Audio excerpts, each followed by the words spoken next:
ইমাম বুখারী রহিমাহুল্লাহ এর সংক্ষিপ্ত জীবনী।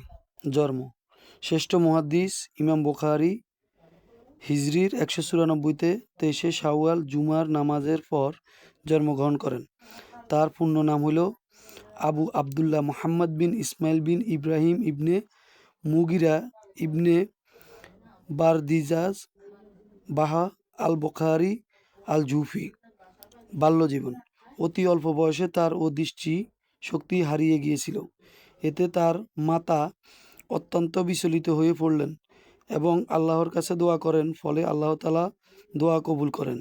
হঠাৎ এক রাতে স্বপ্নে দেখলেন ইব্রাহিম আলাইহিসসালাম এসে তার মাকে বলেছেন, তোমার শিশুপুত্রর চক্ষু সম্পূর্ণ সুস্থ হয়ে গেছে। সত্যি তিনি সকালে দেখতে পান ইমাম বুখারীর দৃষ্টি ফিরে পেয়েছেন। শিক্ষাজীবন: অতি অল্প বয়সে ইমাম বুখারী পবিত্র কোরআন মাজিদ মুখস্থ করেন। 10 বছর বয়সে তার মাঝে হাদিস মুখস্থ করার প্রবল স্পষ্টতা দেখা দেয়। ইমাম বুখারীর স্মৃতিশক্তি অত্যন্ত প্রখর ছিল। এই সম্পর্কে অনেক ঘটনা পাওয়া যায়। দারসে অপরাপত্র ছাত্র শিক্ষকের মুখ থেকে হাদিস শোনার পর লিখে নিতেন, কিন্তু ইমাম বুখারী লিখতেন না। অন্য ছাত্ররা বলতো, আপনি খাতা কলম ছাড়া বসে থাকেন কেন? এতে কি কোনো ফায়দা আছে? প্রথমে তিনি কোনো উত্তর দেননি। অতঃপর যখন অন্য ছাত্ররা এই ব্যাপারে খুব বেশি বলতে লাগলো, তখন ইমাম বুখারী বলে উঠলেন যে, ঠিক আছে, আপনাদের সমস্ত লিখিত হাদিস নিয়ে আনুন। আর তারা হাদিসসমূহ আসলেন। তিনি পর্যায়ক্রমে তাদের সে হাদিসগুলো মুখস্থ শুনিয়ে দিলেন। সুবহানাল্লাহ। ইমাম বুখারী রহিমাহুল্লাহ স্মরণশক্তি সেদিন সকলে কৃতকর্তৃত্বভাবে ভালোভাবে জেনে গেছে। হাদিস চর্চা: ইমাম বুখারী রহিমাহুল্লাহ হাদিস শিক্ষার জন্য তৎকালীন মুসলিম বিশ্বের প্রখ্যাত জ্ঞানকেন্দ্র কুফা, বসরা, বাগদাদ ও মদিনা অন্যান্য নগরী সফর করেন।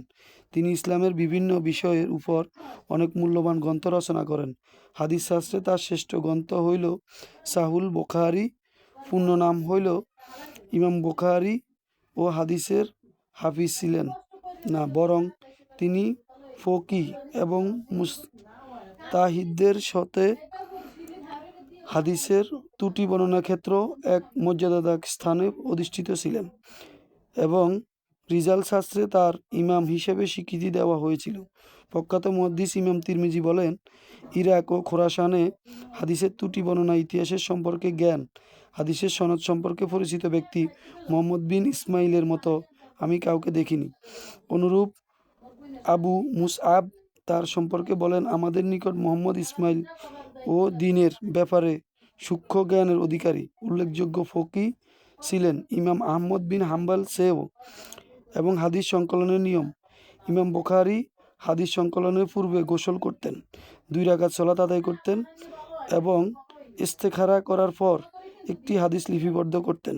হাদিসের সংখ্যা অলমু জামুল এবং মুফারাশের হিসাব অনুযায়ী সহিহ বুখারীতে মোট ৭৫৬৩টি হাদিস রয়েছে, আর তাকরা বা পুনরাবৃত্তি বাদ দিলে ৪,০০০ হাদিস আছে।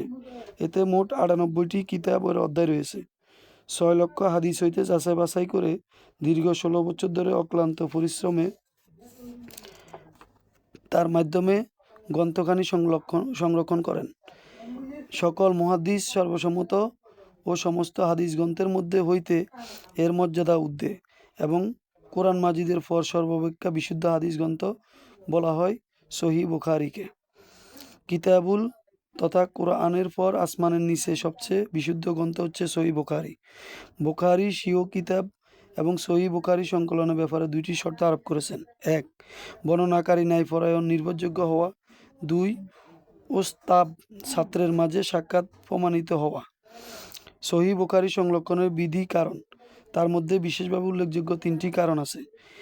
1. ইমাম বুখারীর ওস্তাদ ইসহাক বিন রাওয়া একদা তার ছাত্রদের লক্ষ্য করে বলেছিলেন যে, তোমাদের মধ্যে থেকে যদি কেউ শুধুমাত্র সহিহ হাদিস একত্র করে একটি গ্রন্থ রচনা করতে তাহলে খুব ভালো হতো।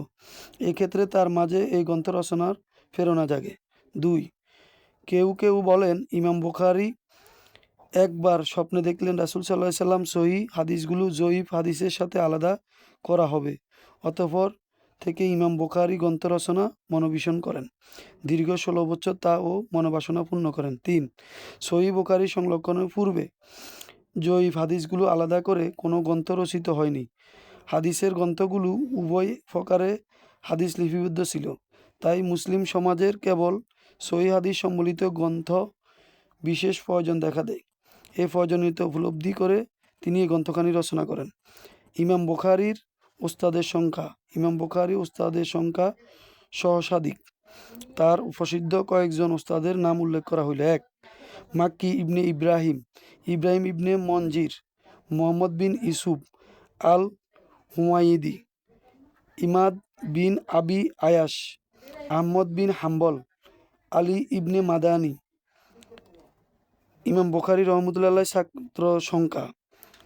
বুখারী রহমতুল্লাহ ছাত্র সংখ্যা অসংখ্য। কোনো মতে বর্ণনা ছাত্রের সংখ্যা ৯০,০০০। তার মধ্যে প্রসিদ্ধ কতিপয় নাম উল্লেখ করা হইল। ১. আবু হুসাইন মুসলিম ইবনে হাজ্জাজ, আবু ঈসা তিরমিজি, আব্দুর রহমান আল নাসাই, আবু হাতিম। ইমাম বুখারী রহমতুল্লাহ গ্রন্থ জামিউস সাগীর, জুজুউর রুফাইল ইয়াদাইন, জুজুউল কিরাত, আদাবুল মুফরাদ, তাকরিল কাবির, তাকরিসুল সগীর, তাকরিজুল আসওয়াত,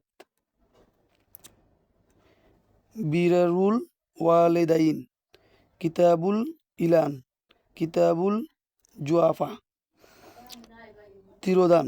হাদিস জগতে অন্যতম দিকফলক জীবন শেষ প্রান্তে সীমাহীন জ্বালা যন্ত্রণা দুঃখ বেদনার মধ্যে দিয়ে খারতাঙ্গ নামক পল্লীতে ২৫৬ হিজরিতে পয়লা শাওয়াল ঈদুল ফিতরের দুনিয়া সিরতে বিদায় গ্রহণ করেন তিনি। মৃত্যুকালে তার বয়স হয়েছিল ৬২ বছর। হে আল্লাহ, তুমি তাকে এর বিনিময়ে উপযুক্ত যথাযথ প্রতিদান করো। আমিন।